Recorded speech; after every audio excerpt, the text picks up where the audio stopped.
Hey, I'm John Greaves III. I'm the founder of Garage Gym Life, and I've got a treat for you guys. I love talking to athletes who train at home, especially when they have achieved at a high level. And today, my guest is Beth Skwarecki. Beth, thank you so much for joining me here today. Hey, it's great to be here. Beth is self-described as a just okay at normal lifting, but she is definitely a champion in the old-time lifts that are done in the USAWA and the IAWA. It's gonna shock you, but some of the lifts that you guys see that are done on Instagram, like the Steinborn and the Zercher lift, those lifts are actually lifts that you can compete in competition, and Beth and I are gonna dive all into that. But first, let's check out the shirt of the day.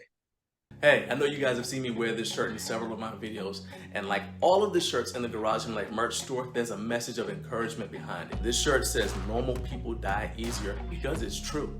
Unfortunately, in our society, it's normal to take the easy path of comfort. It's not normal to wake up at the crack of dawn. It's not normal to sacrifice your lunch hour or to come home after a long day at work and hit the gym to train. It's not normal to deny yourself certain foods or events because they don't move you towards your goal. It's not normal to push yourself when your peers are on the couch watching others excel because they're content to let their best years slip away. It's not normal that you and I continue to pursue our goals despite the comments from our friends and peers about taking it easy and being realistic. And that's why when adversity strikes us, we are ready for it. That's why whenever tragedy strikes, you hear phrases like, a normal person wouldn't bounce back from that, or a normal person would have died, or normal people just can't do that, because we're not normal. We are happiest when we are pushing ourselves towards a goal that only we see and that few others believe is even possible or even worth it. I'm telling you that not being normal is a survival trait, and I embrace it. That's why I made this shirt, to encourage you and everyone else out there who refuses to embrace average. Grab this shirt and wear it as a statement of pride that you and I are not normal and will never be normal because normal people die easier. Okay, so that was the shirt of the day. We appreciate you guys for all your support. So make sure that you hit the like button, hit that subscribe to help me out, because I do have some goals that I want to hit this year, and I need help from each and every one of you guys to do it. Now let's jump into this interview. I've been posting your stuff. I posted a couple videos of you here on YouTube that I got from Instagram. I've also reposted you, on Instagram a few times, and I get, a fair amount of questions. And then if I do a Steinborn or I do a Zercher lift, or definitely if I do a Scott lift, people are like, what is this? And then the dreaded self-loaded leg press, people have all sorts of opinions. But the thing is that most people who do these lifts, whether on Instagram or whatever, don't even realize that there's an organization that exists, that has existed, where they can compete in these lifts and you can set records. You got a PR, or did you hit a record in the Steinborn the last time you did it? It was at Nationals, I think. It was probably, I can check my notes, but I know I hit a lot of national records at our last nationals. So we had a Steinborn, we had a vertical bar deadlift, we had, what was it? We had a hip lift. I did not hit a national record in that, but anything I would have done was a PR. And I can't remember all the other lifts, but yeah, there was, I think my front squat was also a record, but that was just like a normal front squat. Okay. But yeah, I've done a whole bunch of these lifts. There are plenty of lifts that I haven't done yet, but sure. It's been so cool to get to try some of these out. And I would never have taken a Steinborn heavy. I've done Steinborns before just to play around with them. I never would have taken one that heavy if there hadn't been this competition. Yes. And when I saw the announcement, I was like, they seriously want us to do a Steinborn for max weight in front of everybody with only 3 attempts, and I'm not going to half-ass it. It's yeah, I could do 135 or something, but I'm not going to do that if I have the opportunity to do more. And I ended up doing, it was somewhere around 200 pounds. Gotcha. And that was, my Steinborn was 195 and my front squat was 205, I think. I keep getting the two of them mixed up, but I think that's the way it was. Okay. And that is a lot of weight to Steinborn. And, and now, how much do you weigh? It says a 71 kilo, so I'm 150-ish pounds. Okay. That's just for perspective. Yeah, so yeah. When you're saying, oh yeah, it's 195, and I was like, well, I'm like, yeah, Steinborning more than body weight. Okay, so go ahead. Yeah, significantly more than body weight there. Yeah. Interesting to see like different people have their different techniques for how they do it. Even something like a Steinborn. So a Steinborn, the bar is on the floor, you lift up the one end, you stand the bar up vertically, and then you get under it so that you have it on your back for a back squat. And then you squat it. And then in this organization, unlike most of the lifts that are posted on Instagram, you then have to return it to the platform in the way you got it up. So you have to. I was going to ask you that. So you actually have to basically squat back down. Yep. And like tilt it. So the exact same way you picked it up. Yes, completely in reverse, which means if you got it onto your back and you did the squat successfully, and then you squat back down and start putting it down and you lose it and you drop it, that's a no lift. That's not actually what caught my attention. It's because it's like the way I do it is actually the way that James Fuller originally told me to do it when I first reached out to him to ask about it. And as vertical, basically I pull it down. I'm pulling down the top with my top hand, and I'm letting the barbell basically fall onto my shoulders and across my back, right? It's just falling. I'm not actually, so everybody who sees it freaks out because like, oh, you're obliques. I'm like, it's really, I'm not, gravity's doing all the work, right? I'm just pulling it down. But it's the return. So I basically, my legs are kind of bent a little bit, and then I kind of just let the bar kind of just drop back down, right? But you're saying that I have to go back down to the same level I was at when I first picked it up. So not exactly. So so people do this a little bit differently. So in terms of what is legal, you basically have to get it onto one end and then get it like under control completely back on the floor. So you can't, like Pop it back off your shoulders. Right. I'm a weightlifter. I love to just like drop a bar. You cannot drop a bar. But yeah, you don't necessarily have to get back into a full squat. So the way that I do this lift is when I first tip it on end, I get it onto my back and I squat all the way down, ass to grass. I stand up, then I do my squat, and then I squat. And then you go all the way back down. Yeah. Ass to grass because like that's the way that works the best for me. And then there are other people that think like you do, where when they're picking the bar up or when they're putting the bar down, they just lean over, they don't go all the way down. Right. And that's one of the things about this sport with some of these lifts. It's like there are many different ways to do it that are all legal, and people kind of find what works for them. I actually posted something on the USAWA Instagram about another lift we did at Nationals called a dumbbell swing. So you have 2 dumbbells, and if you're familiar with a kettlebell swing, so like you swing it back and forth between your legs, these you have 2, so you can do it between your legs or outside your legs. But the way we do this lift is you have to swing it all the way up to lockout overhead. You stand up with it and you wait for a down signal and then you put it down. There are so many ways to do that within the rules. You can swing it kind of like a kettlebell swing with your arms straight. You can do it almost like a snatch. There's some rules that make it a little bit distinct from a snatch, but where you're basically bending your elbows and dropping your body under into a squat. You can also swing it into sort of a lunge position, and all of these are legal. And so I posted like a little thing with like 4 or 5 different people who did this all in completely different ways, all of them legal. And it's just really cool to see how people do these lifts. Like the rule book sets out like what you can and can't do, but then like how you get there is up to you. I know it's strange to anybody when they see these lifts because they're not your normal gym lifts. So the first time you ever found out anything about the USAWA, you were deadlifting in a public gym, and somebody who was a USAWA member came up and started doing some Kennedy lifts right next to you. So first, tell everybody what a Kennedy lift is. If you know what a Jefferson deadlift is. Okay, so imagine the bar's on the floor, you step up to it, and then you step 1 foot over it. So your feet are on either side of the bar, and then you grab it and you stand up with it like a deadlift. So the Kennedy lift is just a Jefferson lift, but the rack pull version. So the bar is at 18 inches. So for me, that's around knee level, and you stand up with it. And I actually set in it last year at 419 pounds or something like that. It's nice. It's a very cool lift, and it was really cool to be able to handle that much weight. Reaction when you saw this occurring, because you guys were sharing a platform, right? Yeah. So we were at this gym that's like, it's just sort of like a little commercial gym in this strip mall near my house, And so they had one squat rack. No, they had two squat racks, but like the good squat rack had a deadlift platform attached. And so I was deadlifting and he was like, hey, can I work in on the squat rack? And so he put up the safeties on the rack, put the bar on it. And like, I was so focused on my own workout that I wasn't really thinking about like, oh, this is weird. But I was also, like I would look over and be like, I don't know what he's doing or why, but okay.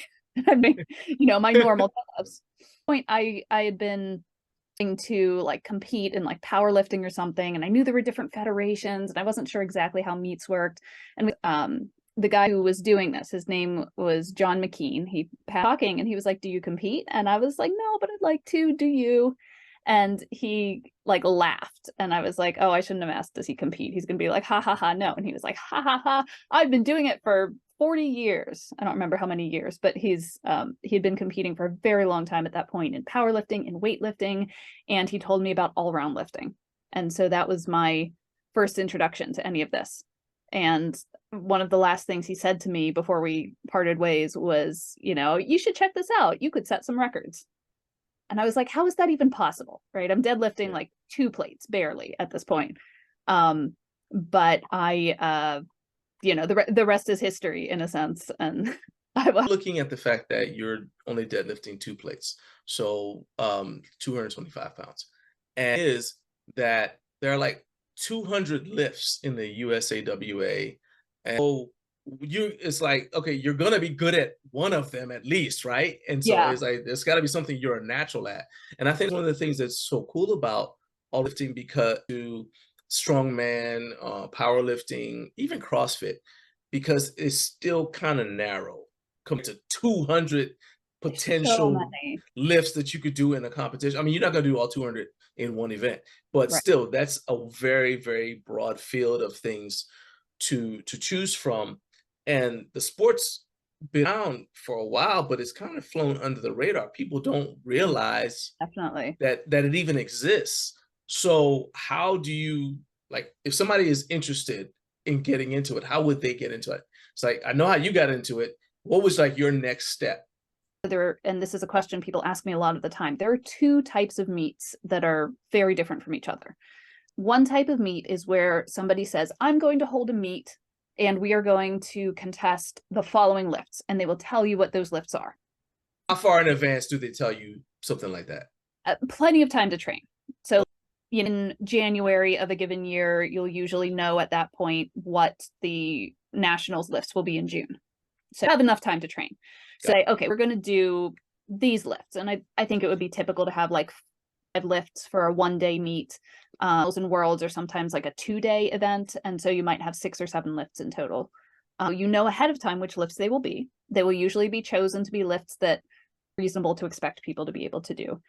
These lifts are just like absolutely nutty, and most people don't want to do them, or there are lifts that I physically cannot do. I just don't have the right flexibility or something. And there are lifts that I can do that other people can't do.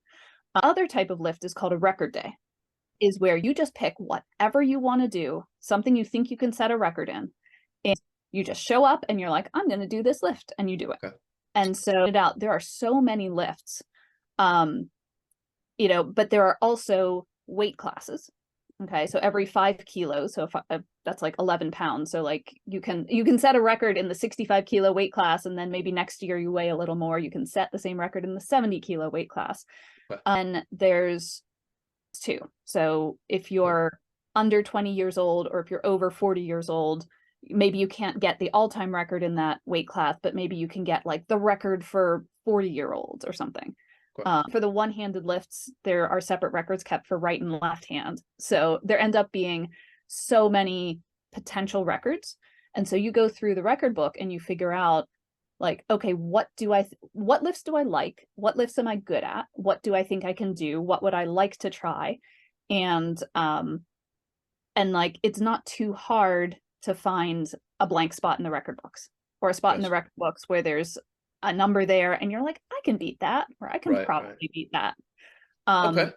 Yeah. And so record days they're usually very informal. A lot of them are in somebody's home gym, or garage gym. And you just kind of show up and you're like, I want to do this one. And you just do it and see how it goes. So they can be really fun.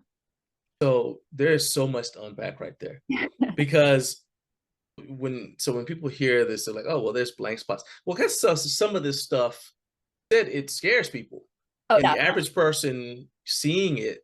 When I first saw Jay Miller doing a self-loaded leg press on the internet, I said, what is going on here? Try it yourself. You're like, oh, well, okay, it's not as scary as I thought it was. Something like you were mentioning the one hand lifts. So a lot of people don't realize that this one hand deadlift that you see people doing all the time, that's actually a lift that you can set a record in.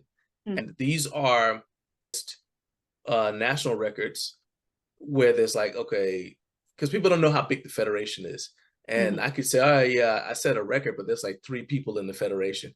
This is something that's, like I said, it's the International All-Around Weightlifting Association. So it's every country in the world, but how many member countries are there actually? In a sense, it's bigger than you think and it's smaller than you think. So it Okay. is like a very niche sport, to be sure. There are not a ton of people who do it. I remember in terms of countries that have like an official organization, the US has a very active one. The UK has a very active one. For people in Australia doing it, I don't know too much about how big a deal it is there. As far as I'm aware, those are the only countries. So this actually got started as like a postal kind of thing between the US and the UK, where there would be like a group of lifters in each place and they would mail back and forth like, okay, we lifted this much. How much did you guys lift? We do accept members from anywhere. So the way we do that is if you're in another country, like we have some people in Canada. So the people in Canada join the US organization. And oh, okay. Because I was going to ask you, you're like, okay, yeah, it's Americans, but no Canadians. I'm like, okay, why aren't the Canadians they look like they're down for anything. There's not much to do up there. Yeah, I would not be surprised if we end up with an official like Canadian chapter at some point soon, because there's some people up there who are getting very enthusiastic about it. But it's like you have to kind of get a group of people together who can like to be certified officials, be able to judge each other, Got you. get it all together. But at the moment, like you basically join your nearest one, and then you can you can compete in any meet, and you can set world records. So a Canadian, for example, could compete in a US meet. They can't set US records because those are for US members, but they can still set world records if they meet the criteria for world records. Okay. So there's still plenty of opportunities to compete, no matter where you are. Okay. So you mentioned the postal events, and I love the postal concept. And I'm curious about the postal events versus the CrossFit Open, because the CrossFit Open is essentially the same idea. You get somebody to just, film you and then you submit it, right? And I'm assuming that's the same thing you do for the postal. So our postals are older, much older. So this organization started in the 1980s. I want to say okay. 86 maybe. So at the time, people were just like taking a piece of paper, and this is still how you do the postals today. You take a piece of paper, okay? You can do it, by email these days, and you write down how much you lifted. Now, if you have a certified official with you, they can sign off on it, and that can be like eligible for a record or whatever. But otherwise, it's kind of honor system. You write down like I lifted this much, and you mail it in. But we are potentially working on a like video-based way of doing it, because a lot of people are like, okay, where do I submit my video? And I'm like, that's it's like, well, you don't have to. Like, so I will video myself when I do the postals. I mean, because people put stuff on Instagram and on Instagram YouTube and all that anyway. I'm like, here's the email and here's the link. Watch it, Yeah. I mean, because otherwise, well, okay, so you said it's on the honor system. It's not like you're going to win anything in terms of. Exactly. There's no like huge cash prize or anything. I mean, I guess you could show up to a sponsor and say, hey, well, I happen to be the self-loaded leg press champion or whatever, but they're probably not going to say, oh, great, let's, whatever. So I guess there's not really incentive to just make it up. Yeah, it's also just sort of like the history of this is just sort of like some people doing some fun stuff together. So so like postals, I'll tell you guys, if anybody out there is interested, like if you join the USAWA, that's just like you fill out a form and you pay $25, you're a member. If you are a member, you can compete in the postals for free.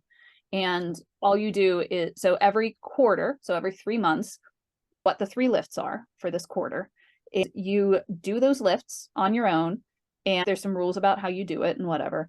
Just write down like what you lifted etc. You send it in, and then once everybody's results are in, they will post on the website, like, here's what everybody did, and they'll have rankings, and like the first place man and woman are this person and this person.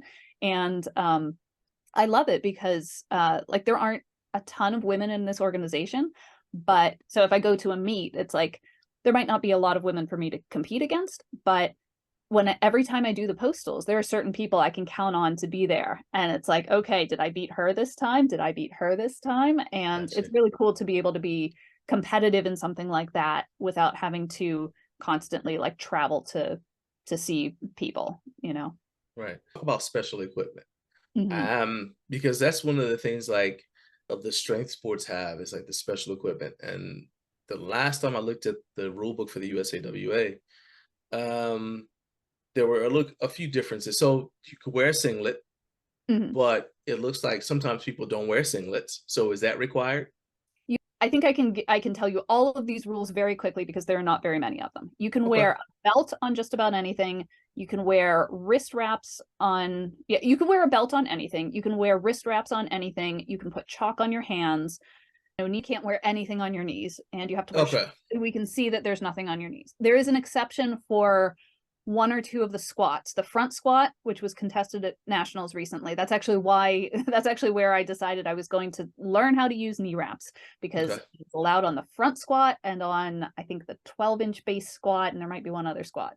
Okay. 12-inch base squat is when your feet are really close together, right? Your feet, yeah, like a narrow stance. Your feet have to be within 12 inches of each other. I've actually never one in competition, but I would love to because I'm a narrow stance squatter anyway. Right. Reason for no knee sleeves if you can wear knee wraps. I am not aware of a good reason, and I guess somewhere back in history somebody was like, we should be able to wear knee sleeves on, or knee wraps on these, and somebody said yes. But to be honest, there is a possibility that rule will change in the future.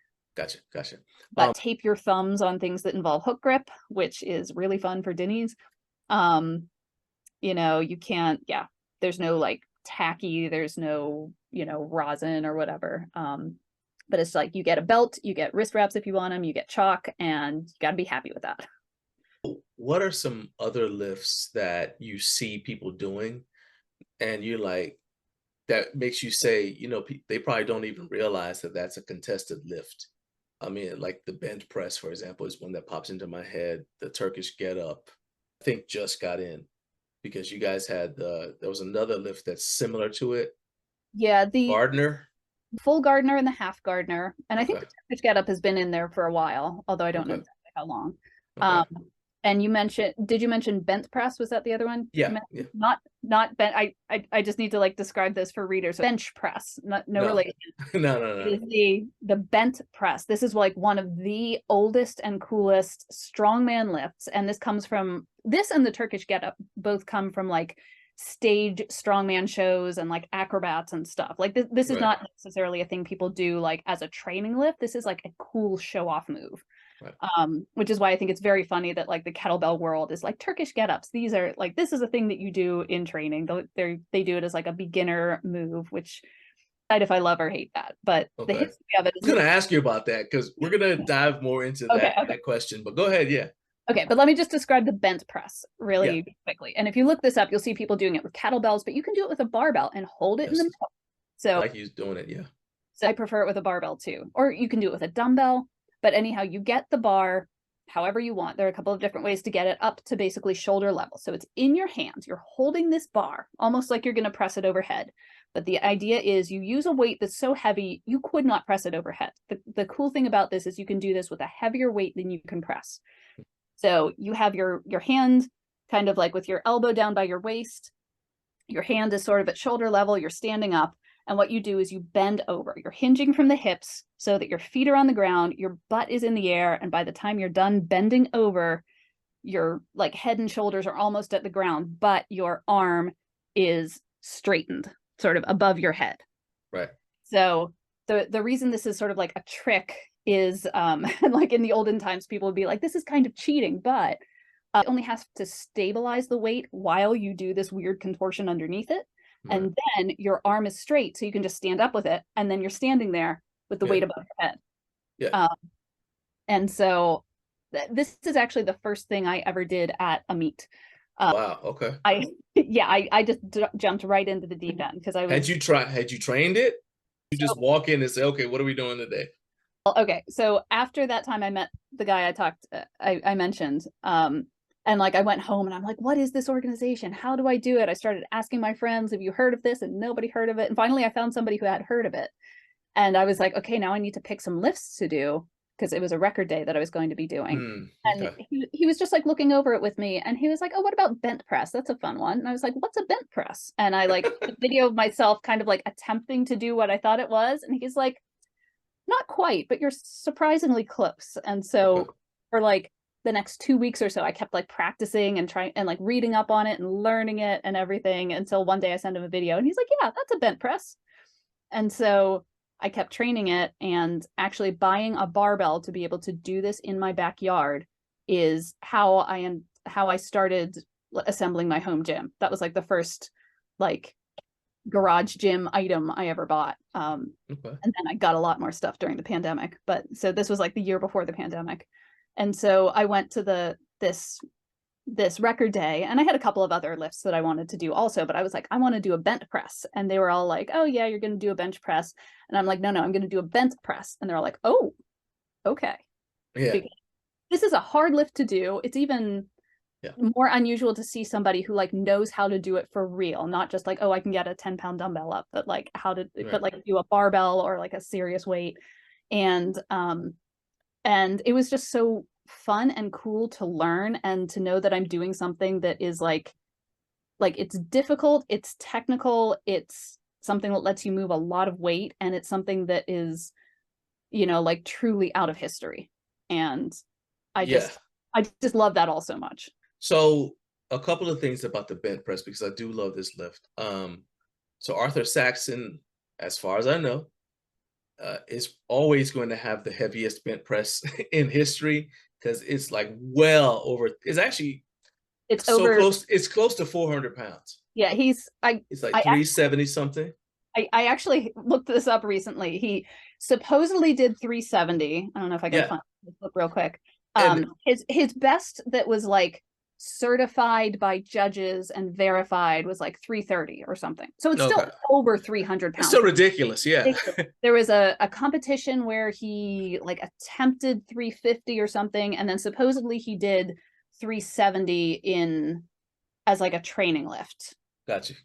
Trying to I have it somewhere in a book. Oh, here it is. His admirers claim that he once pressed 370 pounds in a weightlifting club in Germany. This lift has never been certified. But this guy, so I'm reading this book by Alan Calvert. This was written in 1911. Yeah. It's called The Truth About Weightlifting. It is the coolest book because he talks about like who's using fake weights and like how they're doing things to make it look like they're stronger than they are. But he also then says these are the people who are actually very strong, and these Right, are legitimate the best strong. lifts for telling who's the strongest, etc. Yeah.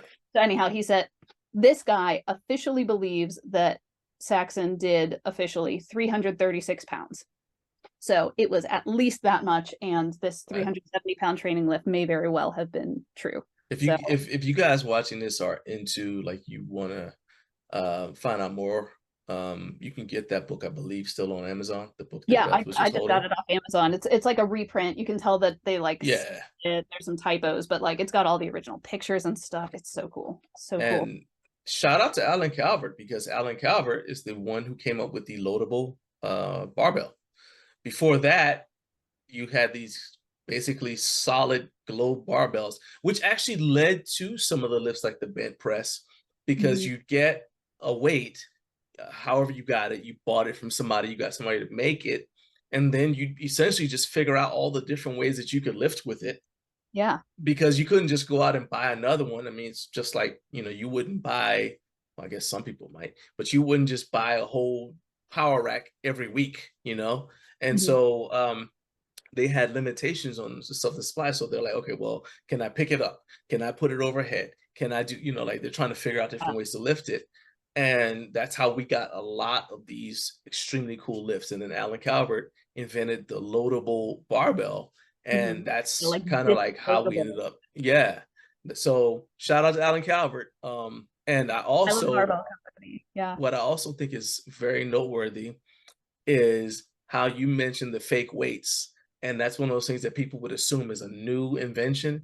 But just Not about everything in lifting is cyclical. It has come, or it has been here before in some form or fashion. Well, So if I can say something about that real yeah, quick. yeah, of course. One thing that I think is really cool in this book, so he's writing at a time where Germany has like weightlifting competitions. They sort of grew out of like the gymnastic sport because the gymnasts would train with weights and whatever. And he's like, we should bring that to the US. But right now, in 1911 or whatever this was, like, we only see this sort of thing as strongman shows. Not sense of like strongman competition these days, but like you go to a circus or a whatever and somebody's Yeah, like, it's like what? a performing strongman. Like what we see today is kind of like people like tearing cards and stuff like that, you know. Yeah. Yeah. And so he says like, these people are just putting on a show and nobody knows how much anything weighs. Nobody has a sense of what's actually like heavy or impressive or not. And so somebody's like lifting a 75-pound weight and they just write 300 on it. And, you know, Gotcha. he asks one of these guys, like, why do you do that? Because I know you're strong enough to lift the real thing. And he's like, nobody knows the difference. What do they Yeah, care? so why do I care? Yeah. I mean, And also these guys were doing these lifts every day, maybe multiple times a day. yeah. So they're like, maybe I could just fudge a little bit, because you got to think it's not like they're, you know, catching a flight. They're, you know, they're showing up in a town, unloading everything, setting up the whole whatever. And then they have multiple shows throughout the day. Then they pack up everything and go to the next town and do the same thing again. And I mean, just the traveling from town to town is strenuous. So they legitimately were strong, but I can see how they kind of were like, okay, let's just pull back a little bit, conserve energy. Yeah, like it's their job. They're just like Yeah, lifting every day for their job. It's not like they would train to do like the big meet once or twice a year. yeah, And so that's actually something where I think that like we as modern people with Instagram and everything kind of have like an advantage on this. Is like we know what it means to lift 300 pounds. Like probably yeah. everybody listening has a sense of like, okay, what can I do with 300 pounds? Maybe it's nothing, or maybe you can deadlift it, or maybe you can bench it. It's like, you know what that is. And so, but like back in the day, it was just, back in the day, it was considered like more impressive to lift a live weight instead of a dead weight. Like you lift a person or you lift an animal. People are like, oh, a horse. People can't lift a Yeah, because horse. people know how When much I a lift horse a weighs. horse. Yeah, I got you. Yeah, it's like Yeah, somebody lifts a horse. You're like, oh, okay, that guy's strong. Somebody lifts yes. a 500-pound whatever. It's like, is that impressive? I don't know. I don't know. Let's talk just a quick question about your own personal training. You've got 200 events, and obviously, like you said, you find out like what the events are for nationals or something like that in January.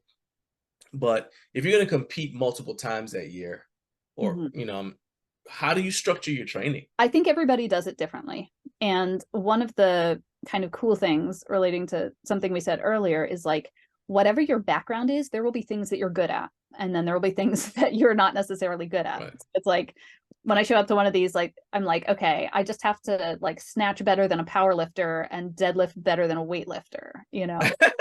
And it's like, I think I can do both of those things actually. Okay. But so it's like whatever your training normally is, like if you're strong, you can handle any of these lifts, you know, especially the ones that are like commonly contested, right? Like there are some that are like very weird. Not everybody can do it. Not everybody has the mobility for a bench press, for example, but bench presses don't show up in nationals. Although sometimes there will be something a little bit wild, like a Steinborn. So it's like, I will look at these lifts and be like, okay, front squats, I train them all the time anyway. I don't need to worry about that. There will be something, you know, in there. There might be like a curl or a press, and it's like, okay, whatever, I'll be fine with that. And then I will look at it and say, okay, what do I need to practice technique wise to be able to be good at it? And, you know, so like a bent press might be something like that, or like, what's something that I've worked on for technique? Oh, I don't know. It's like the dumbbell swing, right? Okay. And there are different kinds, right? Is it a 2-hand dumbbell swing? Is it a 1-hand dumbbell swing? You know, and it's like, okay, I have to practice that to be good at it, because I can just like walk up and do it with 25 pounds. But if I want to do it with like 45 pounds, I need to know what I'm doing and do it right and be precise about it. So there are people who will like, I think we have the whole range. There are people who will say, okay, this is my main meet this year. I want to be really good at these specific lifts, and then put together a whole training cycle leading up to that.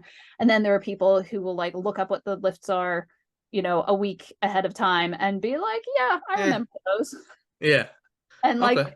if you're strong enough, you can get away with it. And if you're not, maybe you'll get lucky. And, you know, like a lot of the things that, like my very first like big meet. So I told you my first meet was a record day, but my first big meet after that was Worlds. This was 2019 Worlds. I looked at this and I was like, okay, if I'm flying to Kansas for this thing, I'm not going to half-ass it. I'm going to everything I can to move the most weight possible. And one of the lifts was a hang snatch. And I was like, okay, I know what that is. I went to a CrossFit class once or twice, but I don't know how to do that with any serious weight. And that's actually when I walked into Pittsburgh Fitness Project, which is a weightlifting gym. And I was like, teach me how to snatch. And that is how I became an Olympic weightlifter, because I just enjoyed it so much. I kept on going. And that's, you know, these days I would say I'm mainly a weightlifter, and I do the all-around lifting as like a hobby, or like sometimes I'll say, okay, this like nationals this year, like I'm going to train specifically for that, take a break from my weightlifting. But for the most part, like when a postal comes around or like a local meet, I'll just show up and be like, all right, I'll lift whatever. So for you, you said it's like a hobby. A lot of the old time lifts are, I mean, kind of restorative, I find, because they cause you to do things and move in ways that you don't normally move. And so you end up training like stabilizer muscles that you wouldn't normally train. So it just basically it balances you out. However, that being said, I'm gonna read right here so I don't miss anything. So the old time strongman championships is gonna be September 9th. So it's coming up. It's actually tomorrow, right? Oh yeah. Yeah, it's tomorrow. And then the Ed Zurcher Strength Classic, that's January 27th, 28th. The lifts are the Zurcher lift, the Steinborn lift, the heels together clean and press, two hands clean and jerk, leg press in the rack, hand and thigh lift, bench press with feet in the air, heels together deadlift, hack lift, harness lift, hip lift, and one hand deadlift. Okay. That is a Bill Clark meet, isn't it? Yeah. So my question, right? Yeah. So here's the thing. That's a lot. How does your body feel after a competition? So I have not done any Bill Clark meets of that type. He did host nationals, and he's hosting nationals next year, but he's sort of like infamous in our organization for, you know, most people would do like 3 to 5 lifts, and he's like, no, let's do, how many is that? 10, 12? Yeah, 12. Yeah, he loves to do lifts.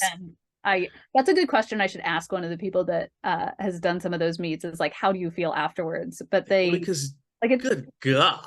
By the time you get to the end, you have to be pretty darn fatigued. Like I've done strongman shows where it's like there's a deadlift, and then later on there's like a carry or something that uses some of the same muscles, and it's like you're not going to get the same weight in that as if you were just doing it on its own. So I will say, like the meets that I've done that have had, you know, like there will be 2-day meets, and that's actually like a very sort of interesting thing to like prepare for and deal with strategically. You know, when I did Worlds or Nationals this year was also a 2-day meet. It's like you have 3 lifts the first day and maybe 4 lifts the second day. And like after that first day, you have to think, okay, what do I need to do to my body to recover in time to be able to do it all over again tomorrow? Yeah. And you know, and like you'll be tired and you'll be sore. On the bright side, the soreness doesn't really like set in yet right away. So normally, I'll take some ibuprofen. I'll make sure I eat really well. I'll make sure I get to bed early. And you just have to kind of power through it. And like by the end of that second day, you're like, okay, I have done a lot. Maybe take some more. Like I'm not normally a person who does that, but it's just like I just need to like get through this day. The last time we did this, I was staying at a hotel with my daughter, and they had like a hot tub and a pool. And so after the second day, I was like, we are going to the hotel, and she swam around the pool, and I'm sitting right next to her in the hot tub, just sort of like, finally, just relaxing. Heck yeah. It's, I mean, that's a lot. Yeah. You know, but it's also like you get to choose how to spend your energy. So if there's like a big deadlift at the end of the first day and a big deadlift at the end of the second day, you can kind of decide, like, is one of these more of a priority for me than the other, you know? And you Right. get 3 attempts at each lift, but if you're setting a record, they'll allow you a 4th attempt. And so sometimes you might make a strategic choice, like, I could go heavier and take a 4th, but I want to save my energy a little bit because I know there's something coming up later that I want to, you know, do. Gotcha. I will say, like, adrenaline carries you pretty far. Well, Beth, this was an awesome conversation. I really enjoyed talking to you. And I know people want to see some of these videos. For people who want to see your training and just see what's going on with everything that you got going on, how can they follow your training? How can they reach out to you if they have a question? So the best way to follow up with that is I'm on Instagram at Beth SKW. So BETHSKW. And there's also an Instagram for the USAWA. And so it just has dots between the letters. So it's U.S.A.W.A with no dot after the last one. You can also go to USAWA.com to see our website. There's the rule book on there. There is the record list. There's like a spreadsheet where you can like look up your records or look up records for a lift that you're interested in. So yeah, Beth SKW and USAWA. That's the United States All-Around Weightlifting Association.